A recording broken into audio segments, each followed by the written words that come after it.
വാർത്താമഴ വിശദമായ റിപ്പോർട്ടുകളിലേക്ക് കടക്കുകയാണ്. 24 big breaking. ADGP MR Ajith കുമാറിനെതിരെയുള്ള അന്വേഷണ റിപ്പോർട്ട് ആഭ്യന്തര സെക്രട്ടറിക്ക് കൈമാറി DGP. PV അൻവറിന്റെ പരാതിയും RSS കൂടിക്കാഴ്ചയുടെ അന്വേഷണവും റിപ്പോർട്ടിൽ പരാമർശിച്ചിട്ടുണ്ട്. ADGPക്കെതിരായ നടപടി നാളെ ഉണ്ടായേക്കും. റിപ്പോർട്ടിലെ വിവരങ്ങൾ മുഖ്യമന്ത്രിയെ DGP നേരിട്ട് ധരിപ്പിക്കും. ADGP MR അജിത് കുമാറിനെതിരെയുള്ള നടപടി സ്ഥാനചലനത്തിൽ ഒതുങ്ങില്ല എന്നാണ് സൂചന.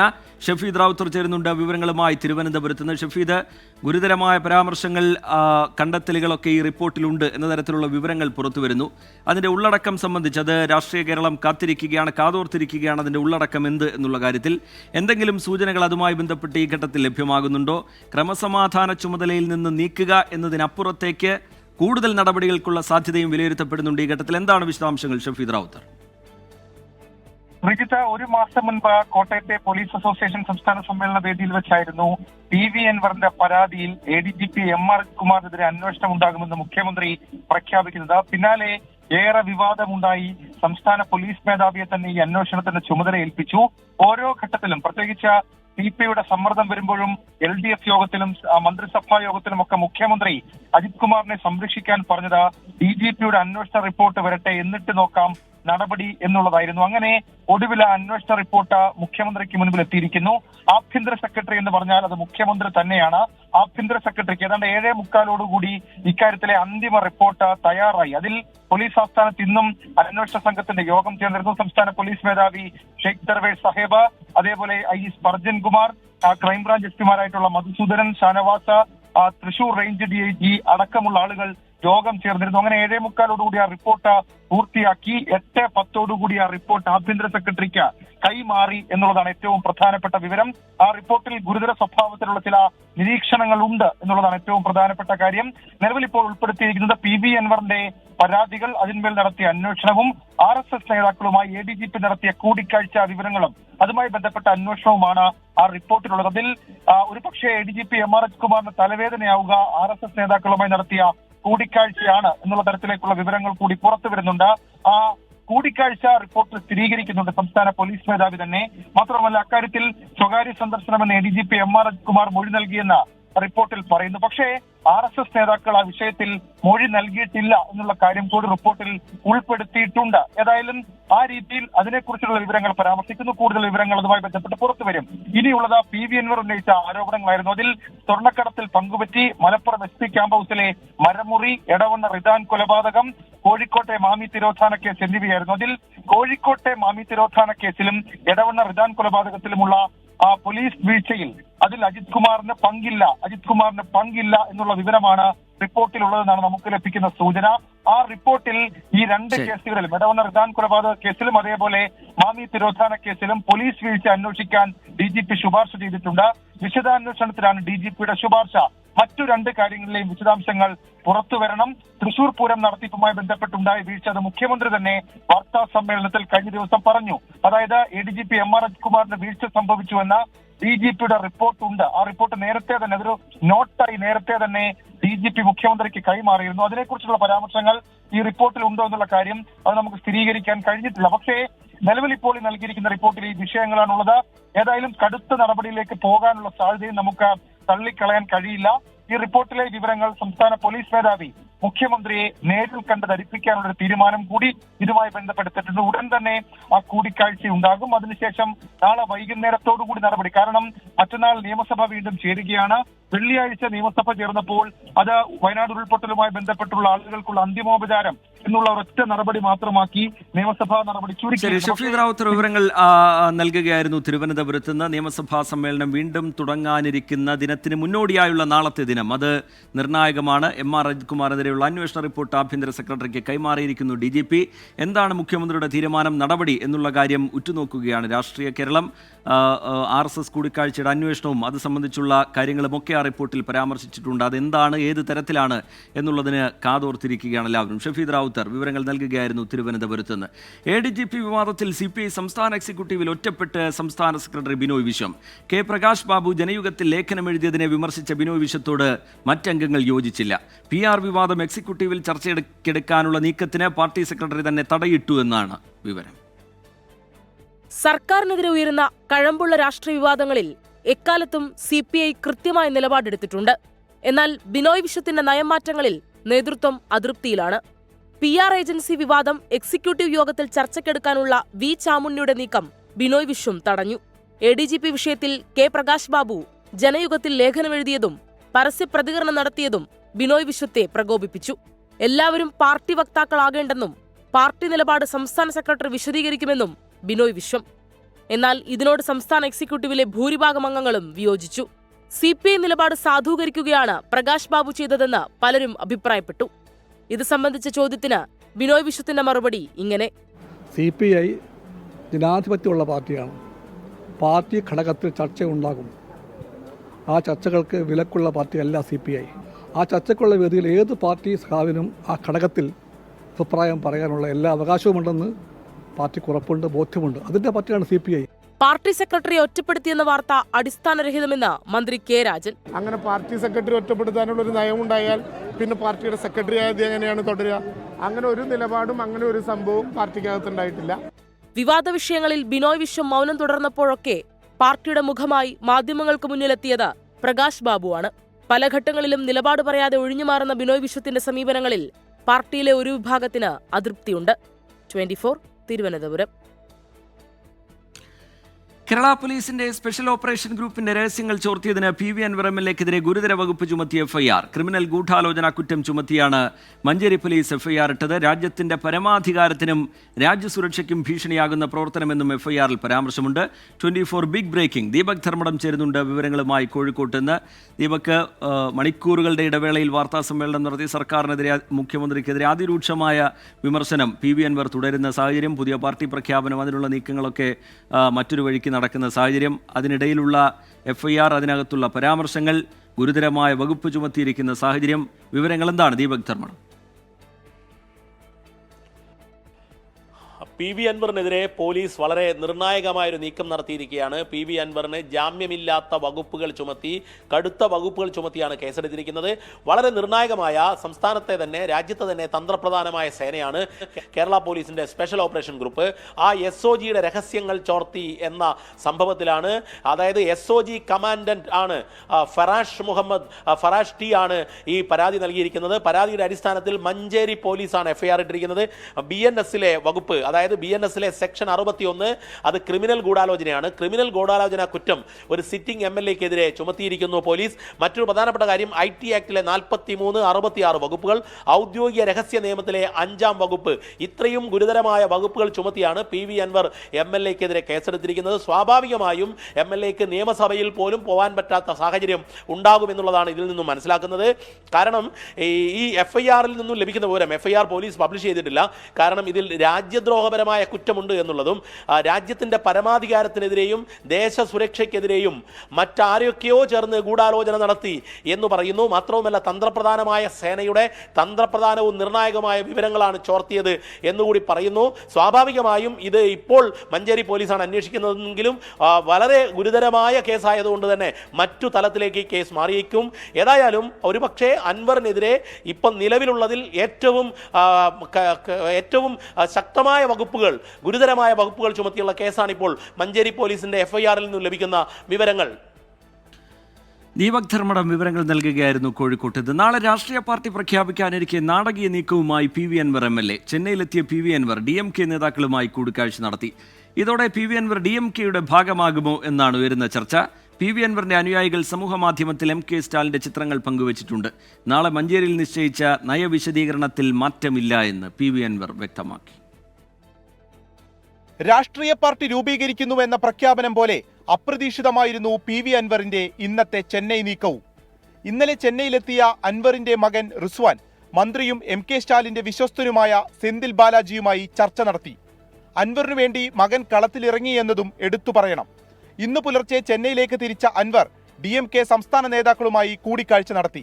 ദൃശ്യങ്ങൾ പുറത്തു വന്നതോടെ അൻവർ നാളെ പ്രഖ്യാപിക്കുന്ന രാഷ്ട്രീയ പാർട്ടി DMK മുന്നണിയുടെ ഭാഗമാകുമോ എന്ന രാഷ്ട്രീയ ആകാംക്ഷയാണ് ഉയർന്നിരിക്കുന്നത്.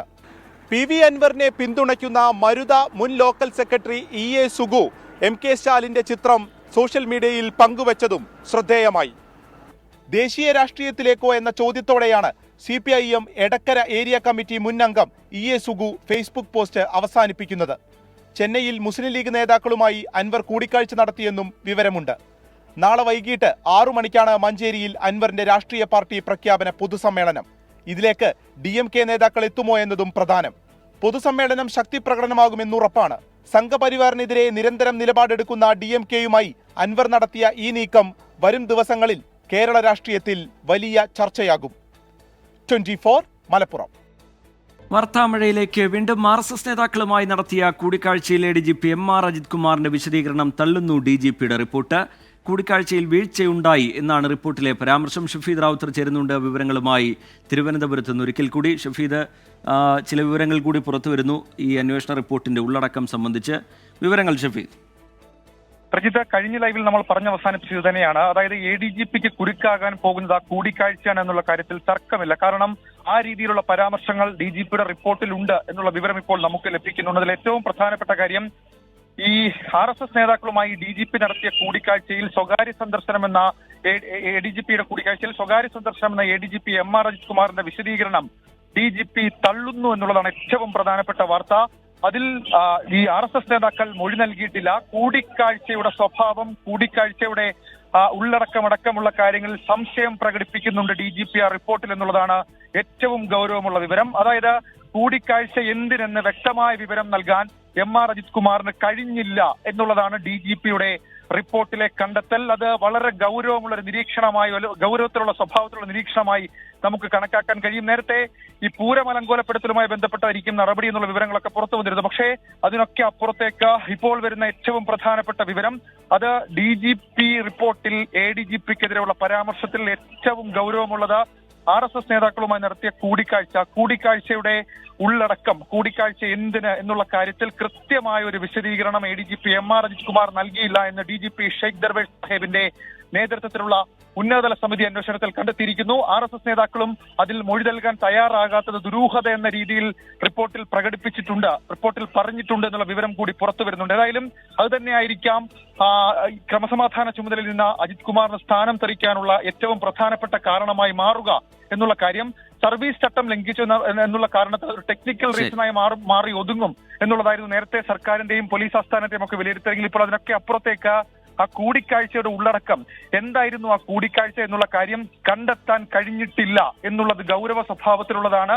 അത് ഏതെങ്കിലും തരത്തിൽ മുൻപ് ചില സൂചനകളൊക്കെ വന്നതുപോലെ തന്നെ പൂരം റിപ്പോർട്ടുമായി ബന്ധപ്പെട്ട വിവരങ്ങൾ ഈ റിപ്പോർട്ടിലില്ല. ആലങ്കോലപ്പെടുത്തുന്ന വിവരങ്ങൾ റിപ്പോർട്ടിലില്ല. റിപ്പോർട്ടിലുള്ളത് ADGP MR Ajith Kumar RSS നേതാക്കളുമായി നടത്തിയ കൂടിക്കാഴ്ചയുടെ സ്വഭാവം, ആ സ്വഭാവത്തിൽ ദുരൂഹതയുണ്ട് എന്ന് DGPയുടെ റിപ്പോർട്ടിൽ പരാമർശമുണ്ട്. വിശദീകരണം തള്ളുന്നു MR അജിത് കുമാറിന്റെ എന്നുള്ളതും. സ്വകാര്യ സന്ദർശനം, അതിൽ താൻ ലോ ആൻഡ് ഓർഡർ ADGP ആയിരിക്കെ താൻ അങ്ങനെ നേതാക്കളുമായി ചർച്ച നടത്താറുണ്ട്, സംസാരിക്കാറുണ്ട്, അവരുമായി അലയൻസ് ഉണ്ടാക്കി വെക്കാറുണ്ട് എന്നൊക്കെയായിരുന്നു ADGP MR അജിത് കുമാറിന്റെ വാദം. ആ വാദത്തെ പൂർണ്ണമായും തള്ളുകയാണ് DGP റിപ്പോർട്ട്. റീജിത്ത്.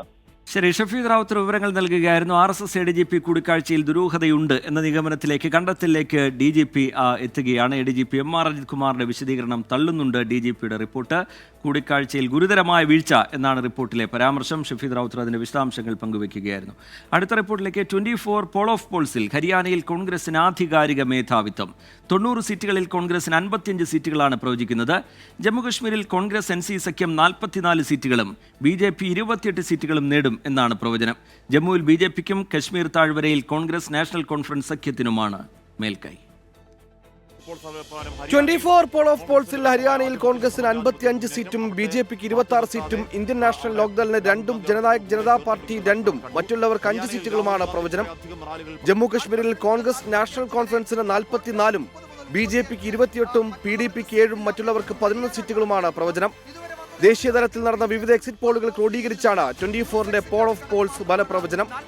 കർഷക സമരവും ഗുസ്തി താരങ്ങളുടെ പ്രതിഷേധവും വിലക്കയറ്റവും തൊഴിലില്ലായ്മയും പണപ്പെരുപ്പവും 10 വർഷം നീണ്ട ഭരണവും അഗ്നിവീർ പദ്ധതിയുമെല്ലാം ഹരിയാനയിലെ വോട്ടർമാരെ BJP വിരുദ്ധതയിലേക്ക് തള്ളിവിട്ടിട്ടുണ്ടെന്ന് വ്യക്തമാക്കുന്നതാണ് പോൾ ഓഫ് പോൾസ് ഫലം. ജാട്ട് വോട്ടുകൾ നേടുന്നതിൽ BJPക്ക് പാളി. ജമ്മു കശ്മീരിൽ ജമ്മു മേഖലയിൽ BJPക്കും കശ്മീർ മേഖലയിൽ കോൺഗ്രസ് നാഷണൽ കോൺഫറൻസിനുമാണ് എക്സിറ്റ് പോളിൽ ആധിപത്യം. ജമ്മു കശ്മീരിൽ എഞ്ചിനീയർ റാഷിദിന്റെ ജമ്മു കശ്മീർ അവാമി ഇത്തിഹാദ് പാർട്ടിയുടെയും ജമ്മു കശ്മീർ അപ്നി പാർട്ടിയുടെയും ഡെമോക്രാറ്റിക് പ്രോഗ്രസീവ് ആസാദ് പാർട്ടിയുടെയും നിലപാടുകൾ നിർണായകമാകും.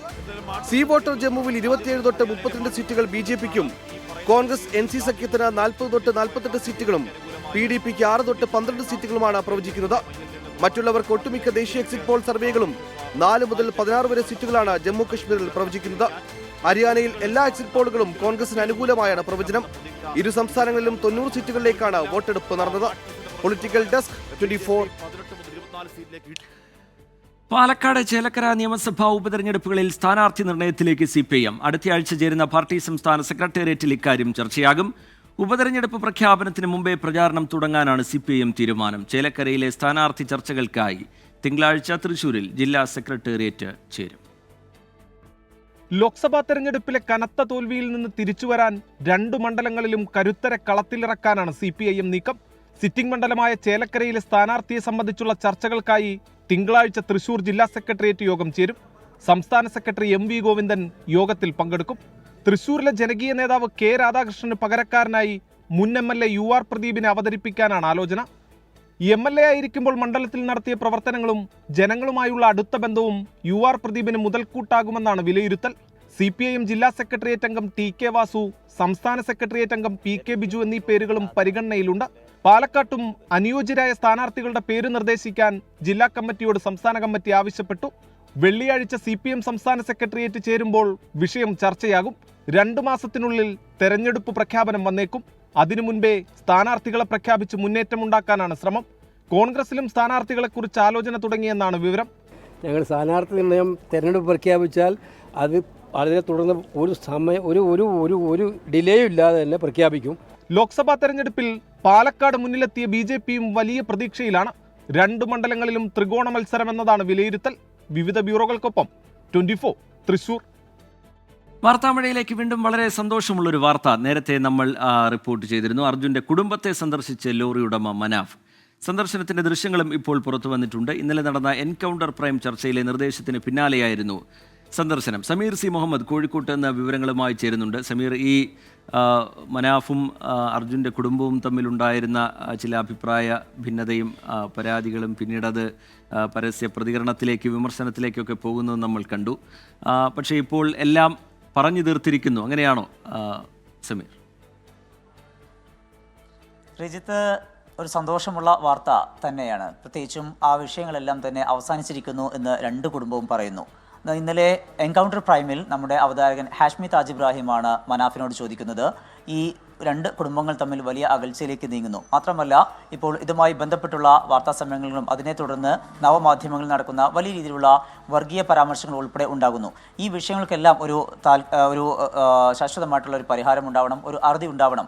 അതിന് മനാഫിന് അർജുൻ്റെ വീട്ടിലേക്ക് പോയിക്കൂടെ, ആ അച്ഛനും അമ്മയുമായിട്ട് സംസാരിക്കാം, അതുപോലെ തന്നെ മറ്റു കുടുംബാംഗങ്ങളുമായിട്ട് സംസാരിച്ചുകൂടെ എന്ന് ഹാഷ്മി താജ് ഇബ്രാഹിം ചോദിച്ചിരുന്നു.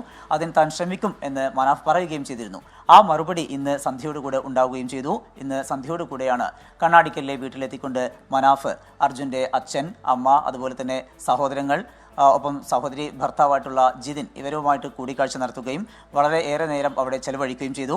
ഈ 2 കുടുംബാംഗങ്ങളും, അർജുൻ്റെ കുടുംബവും അതുപോലെ തന്നെ മനാഫും ഒരുപോലെ പറയുന്നു, തങ്ങൾക്കിടയിൽ ഒരു അകൽച്ചയുമില്ല. ഒരുമിച്ച് ഇത്ര കാലം എങ്ങനെയായിരുന്നു അർജുന് വേണ്ടി പ്രവർത്തിച്ചതുപോലെ തന്നെ ഈ 2 കുടുംബാംഗങ്ങളും ഒരുമിച്ച് തന്നെ മുന്നോട്ട് പോകും. തങ്ങൾക്കിടയിലുള്ള ആ ഒരു അകൽച്ച മാറിയിരിക്കുന്നു. ഇപ്പോൾ ആ ഒരു തെറ്റിദ്ധാരണ പൂർണ്ണമായി മാറ്റാൻ കഴിഞ്ഞിരിക്കുന്നു എന്ന് 2 കുടുംബവും ഒരുപോലെ പറയുന്നു. ഏതായാലും സമീർ C. മുഹമ്മദ് കോഴിക്കോട്ട് വിവരങ്ങൾ നൽകുകയായിരുന്നു. ഇന്നലെ നടന്ന എൻകൗണ്ടർ പ്രൈം ചർച്ചയിലാണ് ഹാഷ്മി താജ് ഇബ്രാഹിം, അവതാരകൻ മനാഫിനോട് അങ്ങനെ ഒരു നിർദ്ദേശം മുന്നോട്ട് വെക്കുന്നത്. അർജുൻ്റെ വീട്ടിൽ പോയിക്കൂടെ, വീട്ടിൽ സന്ദർശനം നടത്തി എല്ലാവരുമായി സംസാരിച്ച് ആ പ്രശ്നങ്ങളൊക്കെ പറഞ്ഞ് തീർത്തുകൂടെ എന്നുള്ള നിർദ്ദേശം വെക്കുന്നത്. ഇപ്പോൾ മനാഫ വീട്ടിലേക്ക് എത്തുന്നു. അവർ തമ്മിലുണ്ടായിരുന്ന അഭിപ്രായ ഭിന്നതയും ചെറിയ ചില പരിഭവങ്ങളുമൊക്കെ പറഞ്ഞു തീർത്ത് അതൊരു സന്തോഷത്തിലേക്ക് കാര്യങ്ങൾ എത്തി നിൽക്കുകയാണ്. സമീർ C. മുഹമ്മദ് അതിൻ്റെ വിശദാംശങ്ങൾ പങ്കുവയ്ക്കുകയായിരുന്നു. പ്രശസ്ത റേഡിയോ പ്രക്ഷേപകൻ M. രാമചന്ദ്രൻ അന്തരിച്ചു. 91 വയസ്സായിരുന്നു. തിരുവനന്തപുരത്തെ SK ആശുപത്രിയിൽ ചികിത്സയിലിരിക്കുകയാണ് അന്ത്യം. ദീർഘകാലം ആകാശവാണിയിൽ വാർത്താ പ്രക്ഷേപകനായിരുന്നു M. രാമചന്ദ്രൻ. വാർത്തകൾ വായിക്കുന്നത് രാമചന്ദ്രൻ എന്ന ആമുഖത്തിലൂടെ ശ്രോതാക്കൾക്ക് സുപരിചിതനായിരുന്നു. 24-ലെ കണ്ടതും കേട്ടതും, കൗതുക വാർത്തകൾ എന്നിവയിലെ ശബ്ദ സാന്നിധ്യവുമായിരുന്നു.